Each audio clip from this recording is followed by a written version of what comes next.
Planning a fishing trip shouldn't feel like a full-time job. With fishingbooker.com, you can find and book the perfect fishing trip within minutes. Fishingbooker.com connects you with trusted fishing captains around the world. Booking is fast, easy, and secure, with access to verified customer reviews, loyalty rewards, and around-the-clock customer support. Everything you need to book with confidence is in one place. So head to fishingbooker.com and start planning your next fishing adventure today. When it's time to scale your business, it's time for Shopify. Get everything you need to grow the way you want. Like, all the way. Stack more sales with the best converting checkout on the planet. Track your cha-chings from every channel, right in one spot. And turn real-time reporting into big-time opportunities. Take your business to a whole new level. Switch to Shopify. Start your free trial today.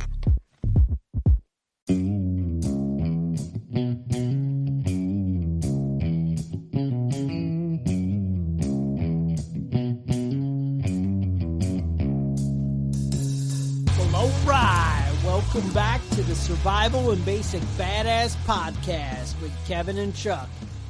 Today, we're going to talk about roadblocks. You know those security checkpoints, the ones you come up on and you don't expect? Well, I'm not talking about just here in America. I'm talking about maybe in America after the apocalypse, rogue gangs setting up checkpoints. Oh yeah, not just the TSA, not just the police. What about crazy governments? Really, whenever you go outside the country, you run the possibility of running into random checkpoints. Turns out not everybody has the same kind of freedoms that we do. And I'm talking about long lines, armed guards, metal detectors, maybe not metal detectors, maybe two trucks parked in the road blocking a bridge, X-ray machines, pat downs, forced searches. Americans have been accustomed lately. We've been kind of conditioned to kind of get used to this kind of thing. You know, we have metal detectors in our kids' schools. We have, the TSA. We don't think twice when they grope your boobs. You're like, look, just don't call me in for that secondary inspection and, make me drop my pants, and I'll let you grab whatever you want to grab. We'll call it good. Secondary, you know about the secondary. Yeah. Oh, no. That's not anything I want any part of. But, that's how it works, The courts routinely say that, it's constitutional, and I don't see how. The lower levels. And it just keeps happening over and over again. And we keep letting them take a little bit more and a little bit more. And basically, I don't know, whenever I read a lot of these prepper survival books, the different things, it's funny, none of them. I went and checked when I was researching this episode. I looked at, the SAS manual. I looked at, 100 ways to be lethal and, all these different books.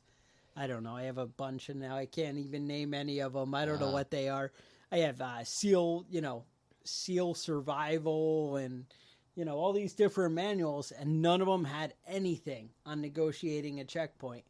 And I got to say, anybody who's been over to Iraq or Afghanistan, checkpoints are real. It's all checkpoints. They're, all the time. Good guys, bad guys, local tribes, all kinds of people setting up checkpoints. And you can come across these things.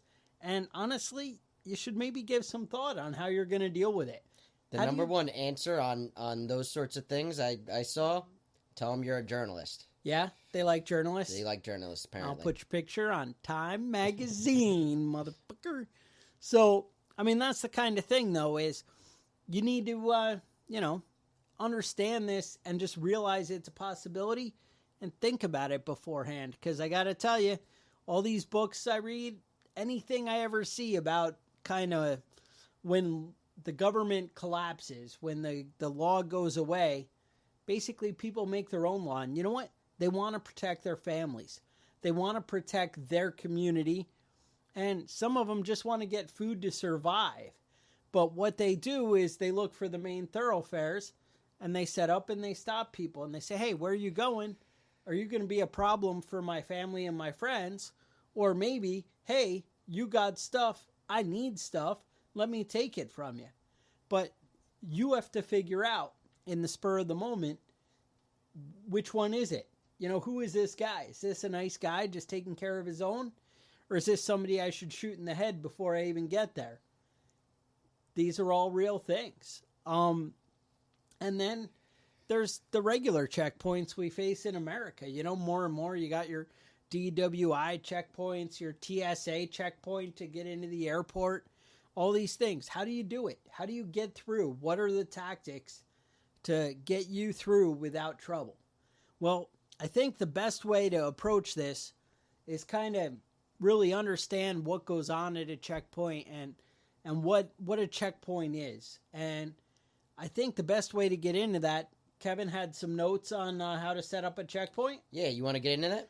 Let's do that, and maybe I'll add some things at the end of, what else you might expect at a checkpoint. All right. Well, first thing when you're setting up a checkpoint, location. Okay. You know, obviously, you get to pick where you set up your checkpoint. So, you know, choose the right area. You may want your location to be hidden so that by the time people get right up to you, it's too late for them to turn around without being noticed. But you want to be able to see them coming before they see you. Right. You have to have complete control of the environment when you're doing a checkpoint. You know, you don't want to get caught with your pants down. Usually when police set up a checkpoint, what they do is they have it where you're basically going to kind of come around a turn or come into something where there's no point where you can turn off once you see it. Right. You kind of have to make a U-turn right there in your road, and that's something you want to do when you're setting up a checkpoint. Right. You want to make it, that it's a place in the road. One, you want a good choke point that they're not going to be able to run past you, but you also are looking for something where, oh crap, now I'm already there. I'm already up on you by the time I see you and realize what's going on. Right, right. Now, definitely you want your checkpoint to be well fortified. You don't want somebody with a flatbed truck coming and just plowing through it. So you're definitely going to have some sort of a barrier, whether it's vehicles, concrete road barriers. You want to have something that's going to stop whatever it is that's coming through. Don't park a Ford Focus across the street and expect it to hold everybody back. Okay. But I've seen checkpoints set up with just cones and sawhorses, and as long as people aren't being crazy, it's not a problem. People are going to stop because they don't want to, they don't want to dent up their car. But certain situations, that's not really an issue to anybody. No. But what does it take with a guy with an axe? You can't fell a tree? Mm-hmm. Yeah. Drop a tree. Mm-hmm. You can have a tractor trailer parked across the road and just back it up 10 feet and let people pass. You just shoot the first couple of people driving up. And then you've got you got some cars. Uh-huh. You create a little traffic jam right there. And even when you are allowing somebody to pass, you want it to be difficult. You want it to be an obstacle course that's going to slow them down. Right. A lot of them that I've seen in they have to zigzag overseas. They have the barriers zigzagged, so you have to zigzag back and forth. A lot of them, the way they set it up is you'll have two vehicles head on, and they'll be able to back one up. Mm-hmm. But again, you still want it to be staggered, that nobody can just drive through at any point. Right. Racing through, they got to kind of stop and really negotiate a turn to get out if it's at all possible. Yeah, I was watching a video on YouTube about Roadblocks. Somebody had just randomly set one up in the middle of the street, and it was a dash cam. You're following this guy down the street, and there's a truck parked across one lane, and there's two cones. And so the guy slows down, and somebody comes running up to his car, so he just stomped on the gas. Obviously, that was just probably some random asshole. But, in situations like that, that's the best option. If you can drive past and all you got to worry about is rubber cones, drive through it. If there's a guy with a construction vest and a sign that says stop, probably not best to just take off through the cones. Probably but, not your best move. uh-huh. Now, would our lawyer have anything to say about the advice that you're giving right now? I would consult your lawyer at home before you do any of these things. All right. I just wanted to get that on the record. Mm-hmm. Yeah. All right, lighting.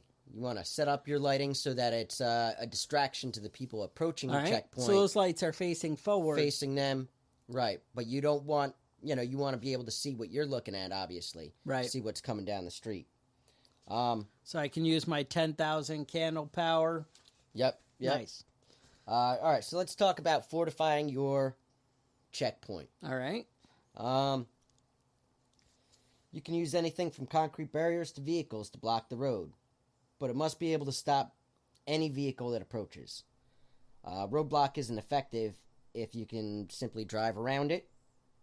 So you want to have, the sides of the road covered. That's why it's really good to do it on a bridge or an overpass or even under an overpass where they have those concrete embankments. All right. The abutments on either side. You can use barbed wire or the spike strips, to keep vehicles and people from trying to go around the edges of it. You want to have a fortified firing position. Now, you want a minimum of 3 people at a checkpoint. All right. You're going to have the person that's negotiating with the people in the vehicle. Okay. You're going to want a person that is covering it close by, and you're going to want to have somebody set back, either, to the sides or, behind the checkpoint itself that has a clear range of fire. But not only that, you also want to use that fortified location as either lookout, for what's coming up, or a communication center that's communicating with the lookout. And also communicating with, you would want to have some sort of a backup. I think what I saw, they called them was the ambush team. You want somebody not visible. I was just going to say that. I think the way I always imagine setting up a checkpoint, basically like you're saying, a staggered, fortified, barrier that's a choke point on the road that they can't just drive off in the grass, and drive around you. But also, whatever you have manned at the checkpoint, I imagine somewhere prior to the turn or whatever, I want somebody else back there who's a lookout, but this same guy is also going to close the trap.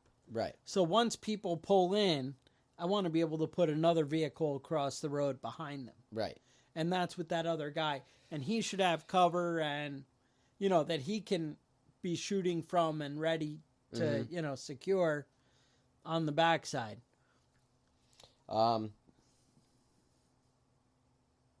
Yeah, don't forget, you threw me off a little bit. When you're setting up, don't forget to bring food and water. And have a place to piss, man, because after a couple of days, if you're just pissing willy-nilly wherever you feel like it, it's going to be disgusting. I know one of the job sites we work at, there's a pretty standard spot where people are urinating, and then the guy's wife comes home and is like, oh, whenever I come over by the camper, it smells like piss. And we're like... Yeah, I don't know what's going on. I don't know. It must be that freaking groundhog, that guy. We've been seeing him hanging out over there. But it turns out, that might be some good advice you have there. Yeah.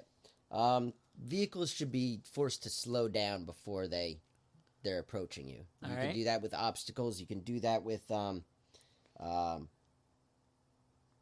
can do that even with cones. If you narrow the lane down, people are going to slow down if they only have a 10 feet wide space to drive in.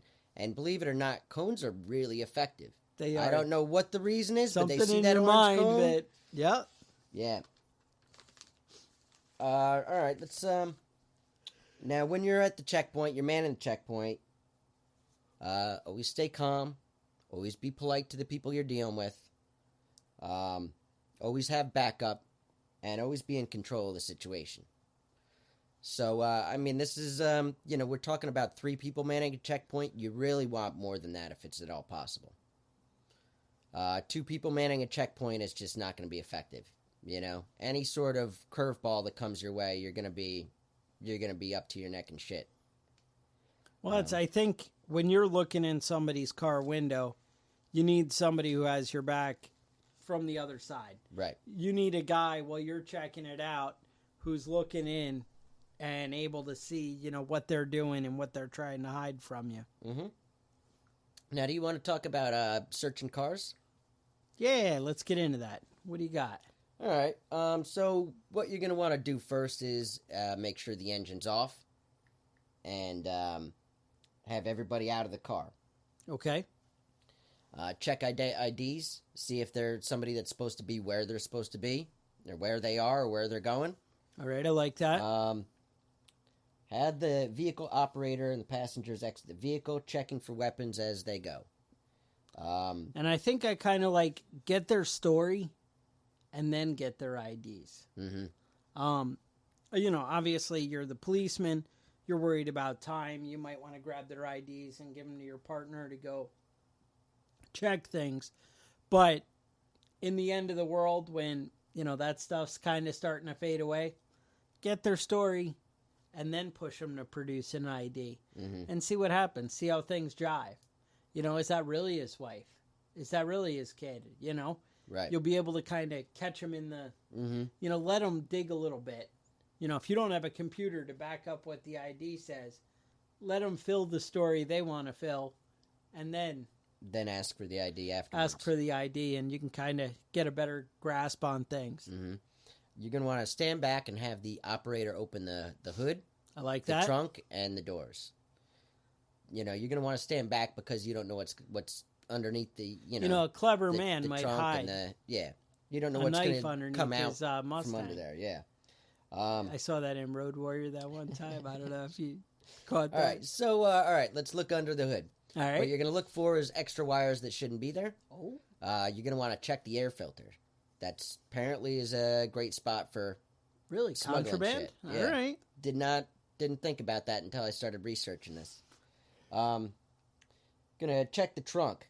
What you want to do with the trunk, if it's full of shit, get it all out, man. Just take it all out, put it in the street. Don't be an asshole. Don't break people's shit. Just take it out, look through it. What's under the suitcases? What's under the bags?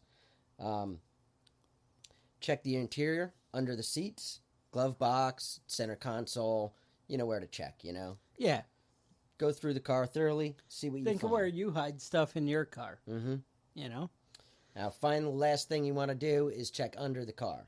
If you don't have a mirror, you're just going to have to get your ass down on the ground and look under there and see what's down there. I like those inspection mirrors. That might be something I have to throw in the shed, Yeah, I haven't thought about that. So that's basically the rough gist of checking a car out. Now, another thing you might have picked up on a couple of our previous episodes, I can't stress enough, if you're going to be running a checkpoint, you're going to wish you had handheld radios. Mm-hmm. I can't stress enough, they're going to be huge, when you don't have law and order. The power goes down, anything Cell like network's that, not working. Being able to communicate and cover distance is going to be a huge, otherwise you're going to have to work out some kind of signals you guys can send each other that you're going to be able to see. All right. Well, that's pretty much all I got as far as running a checkpoint. Do you want to talk about how to deal with a checkpoint when you come across one? That's my next step. So that's me. That's you. All right. So what I was thinking is initially, when you're traveling, ideally you're going to want to travel in two vehicles. If you're a group, and two or more. Mm-hmm. But basically, you're going to want the initial convoy up front, 1 to 3 whatever vehicles, and then you're going to need an additional vehicle that's going to hang back. And they need to hang back fairly close enough that they can assist you if you run into trouble, but back far enough that they're going to be able to not fall in the same trap that you do. Right.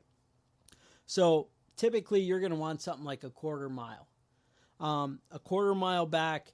That way when you're traveling, and, if you're a big enough party, you can be 2 parties. You can be 3 in the front, 3 in the back. No problem. That's great. But you don't want everybody all together. I understand for security, it's kind of good. Nobody wants, but I got to tell you, if somebody surrounds you and starts ambushing you, it's nice to have that second vehicle come out of nowhere and be able to lay down additional fire. You get boxed into a trap, they might be able to help you open that back door and get you out of there. Or they might be able to just get out of their vehicles and lay down enough cover fire to get you into the woods or do whatever to get you safe. So that's the initial not falling into the trap. Now, eventually there comes a time you may have to approach and deal with a checkpoint head on. You know, maybe the world hasn't really fallen apart that you're not, you know, ready to go shooting through anything you come across. But also, maybe you're just not that guy. You know, maybe they're good Christian folk and you just want to, you know, go say, hey, look, we're just coming through. Maybe we can help you guys out, you know, whatever. But the bottom line, you're going to have to decide if these people are good or not. And you're going to have to get there. So I had a couple ways to approach it. The first thing I got to tell you is you want to listen to what they say. You know, I mean, we're always anxious to, you know, interrupt, disagree, or just kind of assess or get right to the questions that we want answered, you know, because we're nervous, we're on edge. People don't listen. And you want to listen. This is going to both put them at ease because they're going to feel like they're in control.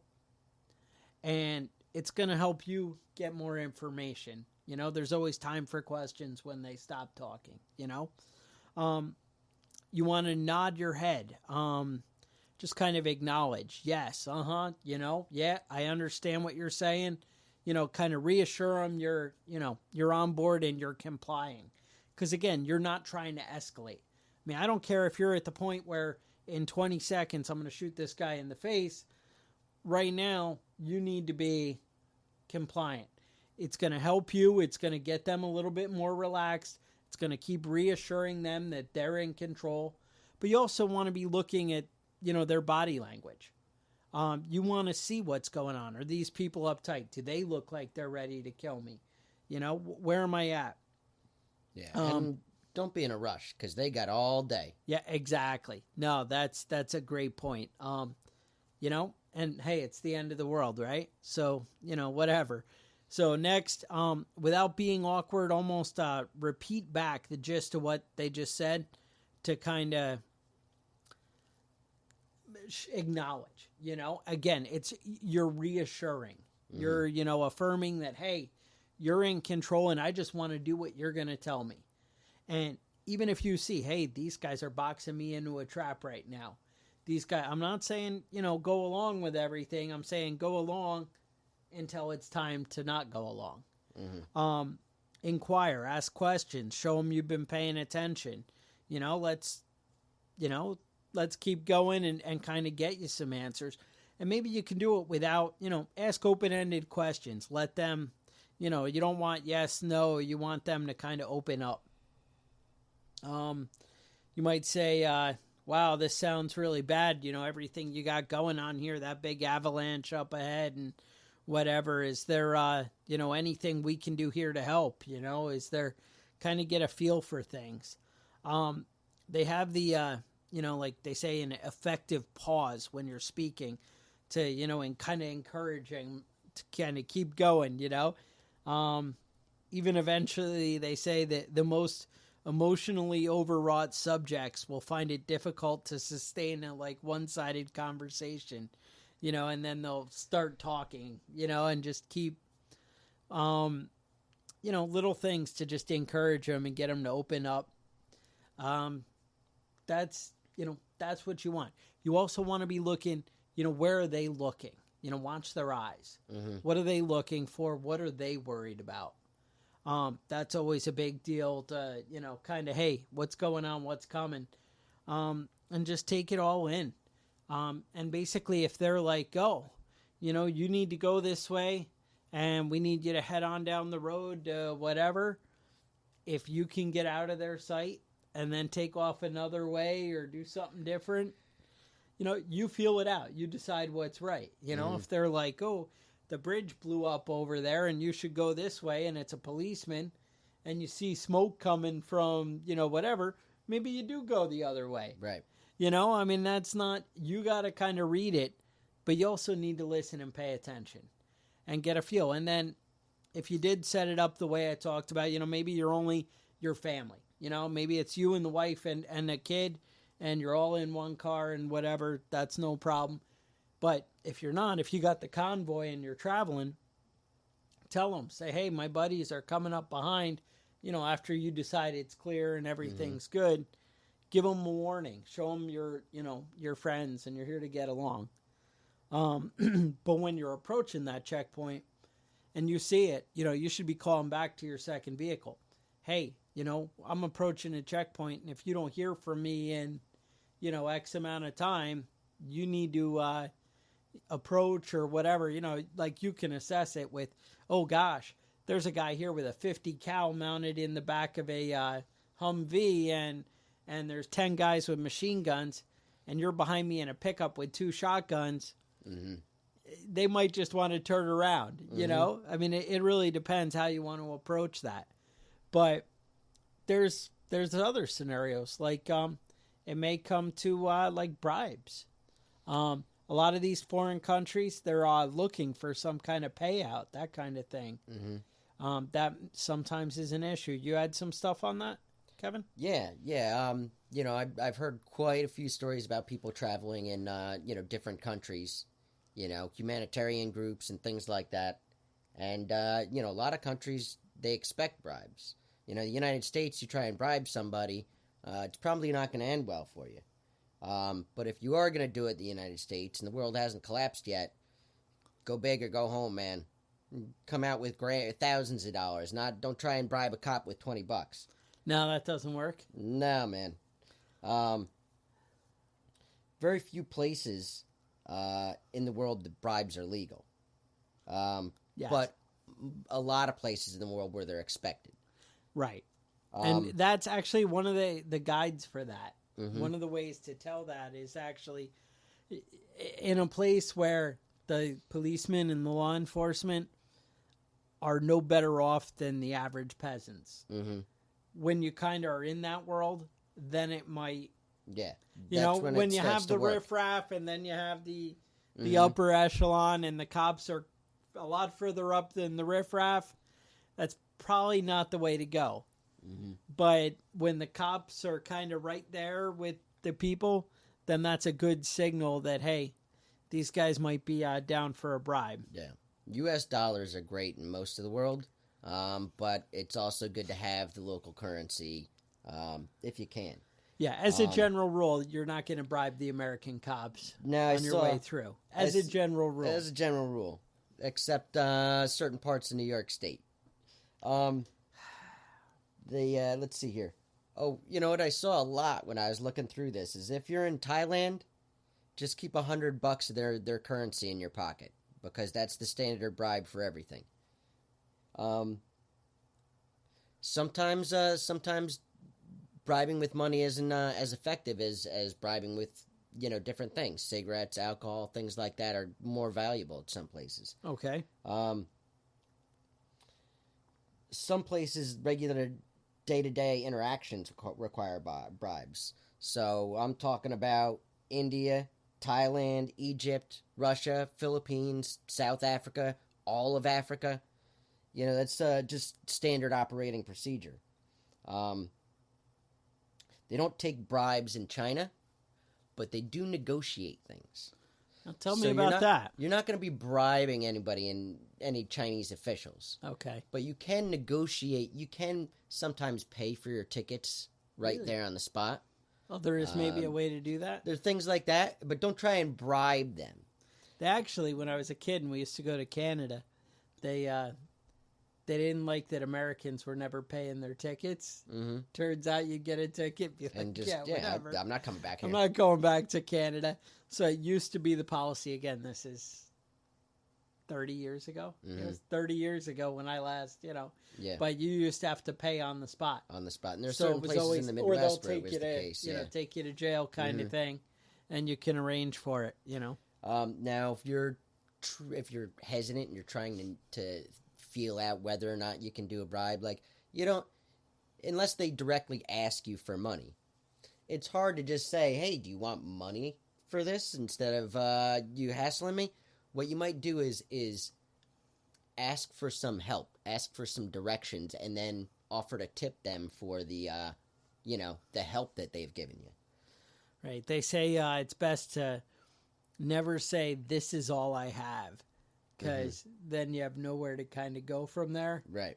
Now, they say a good approach to that is, I don't have much. Yeah. But I have... And you're not... Anytime you travel, everybody knows this, but you don't want to keep all your money in the same spot. No. You know, you don't want to negotiate a $20 bribe and then pull out your wallet with hundreds of dollars in it. Well, that's it. If you look like you're rich, they'll be spiteful. And Then all of a sudden it's $20 for every single person that's holding you there. Yeah. They say show the right amount of hesitation. Right. You can't usually bribe someone. Usually. You can't really bribe somebody to do something illegal. But you can bribe somebody to treat you fairly. Okay. So if you're approaching a checkpoint in wherever you are, Ghana, wherever it may be, and they're supposed to wave you through, but they know you have money, greasing the wheels a little bit might help you get through. All right. They're not gonna bend over backwards to get your money from you, but they'll do what they're supposed to do.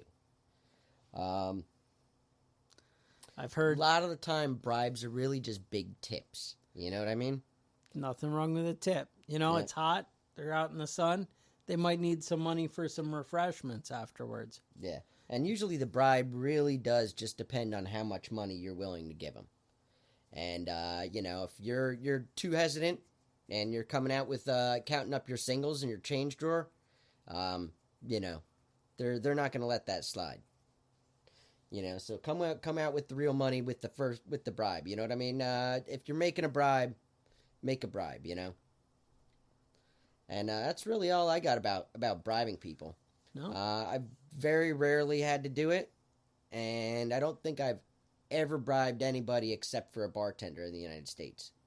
Why are you bribing bartenders? You order a drink, you give them $40, and then they make sure that every time you come up, they're pouring you the next drink. That's the way to do it around at bars, man. Yeah. Tip big on the first drink. Nice. Then they'll remember you. All right. I like it. Now, when I was doing my research, checking out checkpoints, that kind of thing, I forgot about that story. Remember they were collecting people's DNA? And there were all those checkpoints a couple years ago? No. All right. So I brought up some of the articles. Now, mind you, a lot of this is like Alex Jones type stuff and whatever. But basically, they set up roadblocks in 60 U.S. cities to harvest DNA samples. Now, it was federal contractors, and they were actually, in some of the cities, paying people to give a sample. So the going rate was $10 for a cheek swab. Mm-hmm. They would pay $50 for blood drawn from the vein, or if the drivers refused, they would then offer them $100. Ooh. And this was supposedly in St. Louis. This was happening. So that's like your old stomping ground. How long ago was this? Yeah, I lived in St. Louis. Nobody ever offered me $100 for some blood because I'd be running through that checkpoint every day. You'd be going back around. Be circling around the block and coming back.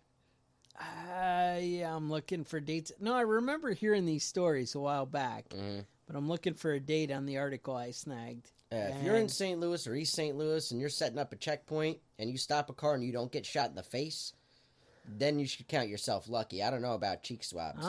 They said that the program cost taxpayers $7.9 million for 3 years, according to NBC News Dallas-Fort Worth. All right. Is one of these. 30 different cities were confirmed. The St. Louis Post-Dispatch reports the number as many as 60 communities. 60 communities, huh? Communities. Who was doing this? They supposedly, it's private contractors from the federal government. It says they wanted to find out, all the people surveyed, how many people were driving with alcohol in their system, prescription drugs, and that kind of thing is what they reported. That's what the blood draw is for. That's what it all was for, yeah. Okay. That's according to the St. Clair County Sheriff in Pell City, Alabama. Now, supposedly not legal, but, well, it's legal to have the checkpoint. Yeah. I guess if you're paying people. You know what I read is that it's not legal to do a drug checkpoint where they search cars with dogs. They can't search your car unless they have probable cause. Right. That's where it gets into a right. So what they're doing out in the Midwest was they were putting up signs saying that there's a drug checkpoint ahead. Okay. Then they would have cop cars parked on the side of the road. And then another mile or so down the street, they'd have a rest area. Okay. So if you're smuggling drugs, you drive through and you're like, woo, I made that. And then you pull into the rest area and they have just dogs going up and down sniffing cars. And people getting out of their cars. Mm-hmm. Smart. So they're not legally allowed to do drug checkpoints. Well, but if you are smuggling drugs across the country, right? Don't stop. Right. Don't take a break after that. The Supreme Court actually ruled that sobriety checkpoints are legal. Are legal, right? And that they're cool with that. So I mean, right. If you're in there smoking a joint and they stop you at a sobriety checkpoint, they got a right to search you. But if you have 10 pounds of coke in the trunk. And it's weird. In a lot of jurisdictions, you have to actually ask to leave. Mm-hmm. Like, if you don't ask, then they're not obligated. I think we talked about a lot of this in better detail. I had better notes in front of me when we did a podcast a little while back. Mm-hmm. Something about, I don't know, something. Well, now, another checkpoint that is legal is Border Patrol checkpoints. Now, obviously, to get in and out of the country, that makes sense that, you're gonna be checked going in and out. But they can do it as far as 100 miles away from the border. And I actually was stopped at one of these about 2 months ago. Okay. The person I was driving with is somewhat in the know in the law enforcement community here. Okay. And he told me that there had been chatter. Chatter. So they stopped us. I was about, I guess, about 80 miles from the Canadian border. And I was coming back, and we saw him on the way up, the day before. And, sure enough, they stopped us, looked in the car, asked us what we were doing, saw that we both had beards, though, I don't know.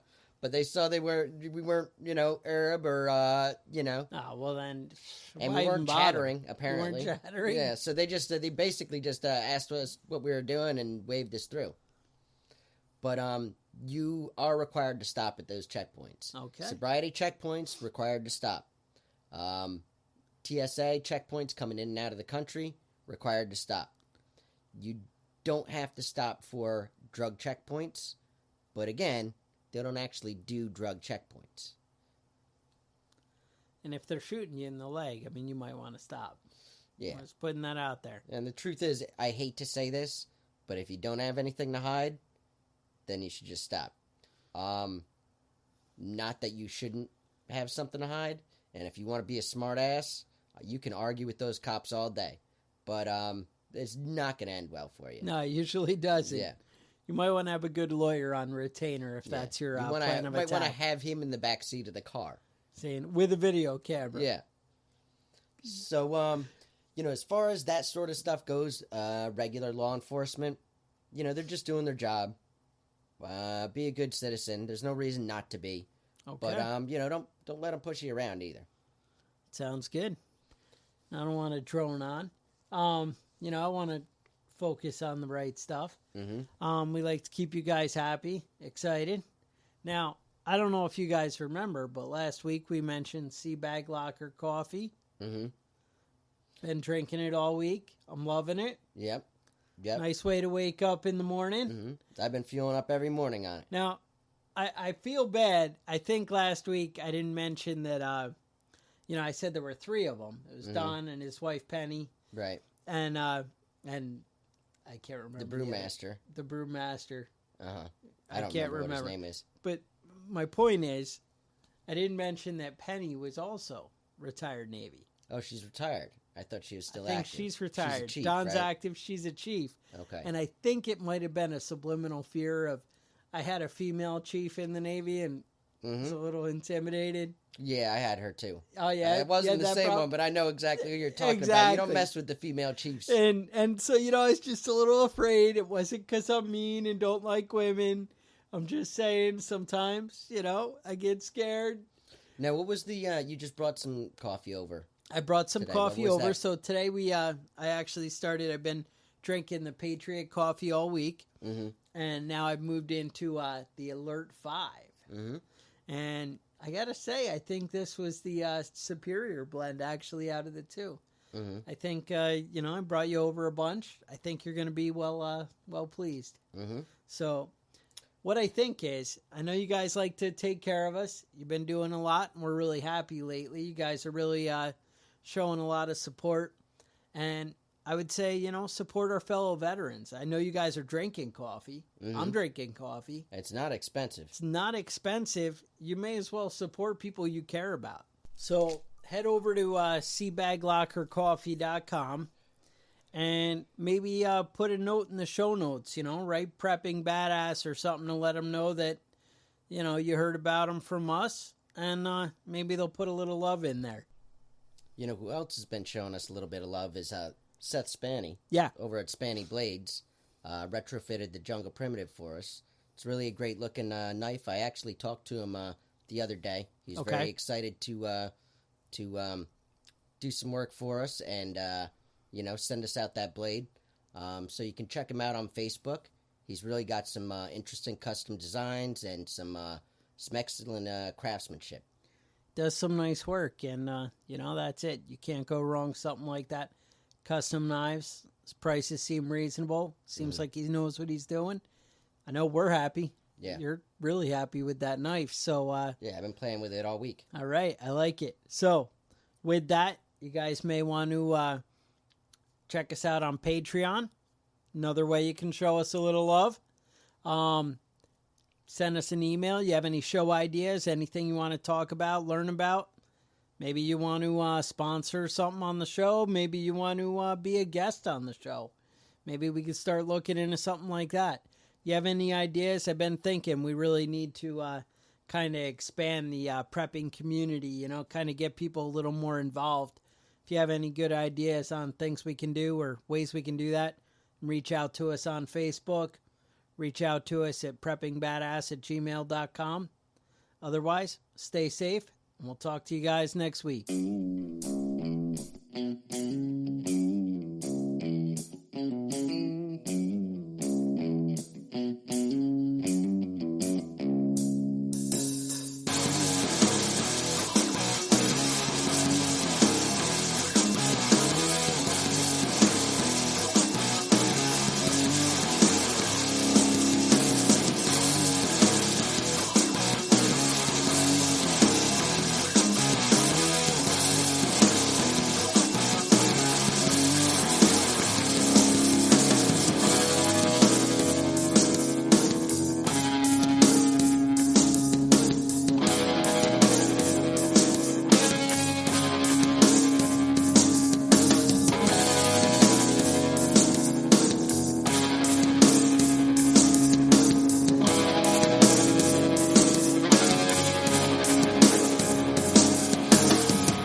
Planning a fishing trip shouldn't feel like a full-time job. With fishingbooker.com, you can find and book the perfect fishing trip within minutes. Fishingbooker.com connects you with trusted fishing captains around the world. Booking is fast, easy, and secure, with access to verified customer reviews, loyalty rewards, and around-the-clock customer support. Everything you need to book with confidence is in one place. So head to fishingbooker.com and start planning your next fishing adventure today.